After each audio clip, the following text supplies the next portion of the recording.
जय जोहार संगवारी मल्ला। आज मैं आपको बताऊंगी छत्तीसगढ़ का स्वाद चीला कढ़ी रेसिपी। तो आइए शुरू करते हैं। सबसे पहले आपको बेसन ले लेना है। बेसन में नमक, अजवाइन, लाल मिर्च, हल्दी पाउडर, पानी डालकर अच्छे से उसे फेंट लेना है। अच्छे से आप उसको फेंटने के बाद आप सारी सामग्री कट कर कर रख लीजिए। प्याज, करी पत्ता, लहसुन, मिर्ची और अजवाइन और मेथी दाना भीगा हुआ और नमक, मिर्च, हल्दी और धनिया पाउडर। साथ में आप दही भी फेंट कर रख लीजिए। आप चाहो तो मही का भी इस्तेमाल कर सकते हो। और दही को अच्छे से फेंटने के बाद उसे साइड में रख दीजिए। बेसन हमारा सेट हो चुका है। उसमें आप प्याज, हरी मिर्च और धनिया पत्ती डालकर अच्छे से उसे फेंट लेना है। उसके बाद आप तवा चढ़ा दीजिए। तवा बढ़िया से गर्म हो जाएगा तो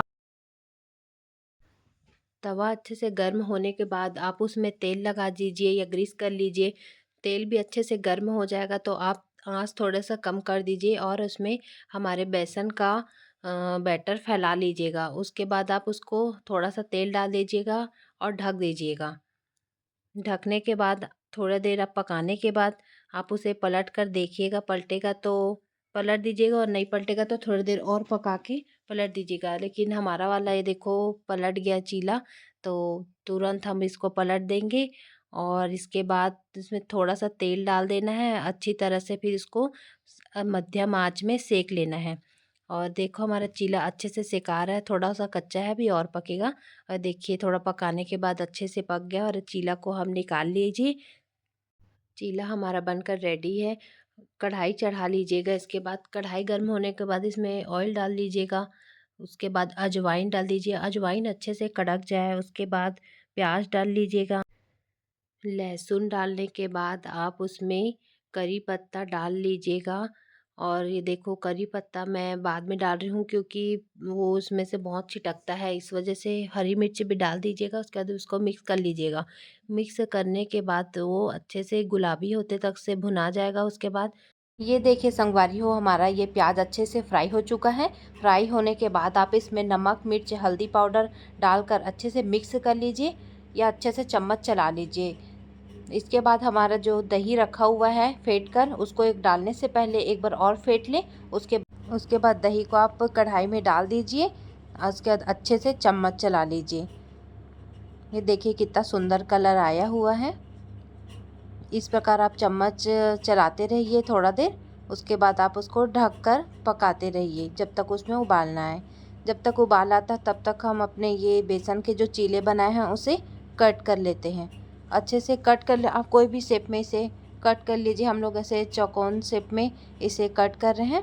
ये इस प्रकार आप भी कट कर सकते हैं या अपने हिसाब से आप कट कर लीजिए। ये देखिए सारा चीला कट कर तैयार है। ये देखिए कितना सुंदर भी लग रहा है दिखने में। ये हमारे छत्तीसगढ़ का फेमस बेसन का स्वादिष्ट चीला कढ़ी।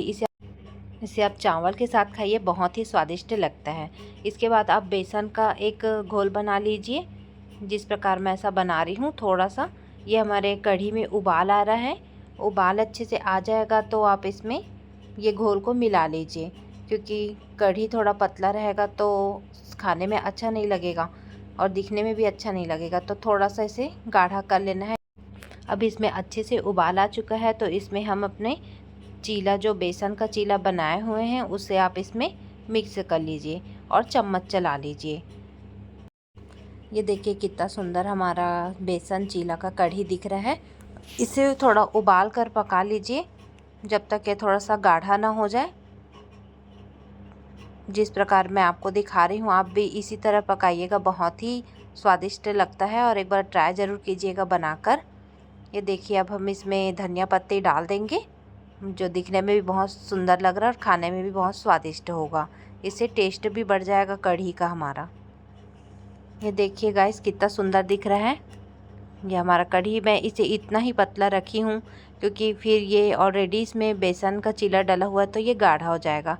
ये देखिए किस प्रकार से हमारा कढ़ी लग रहा है, बेसन का चीला कढ़ी बहुत ही स्वादिष्ट दिख रहा है। आप भी इसे बनाकर ट्राई कीजिएगा।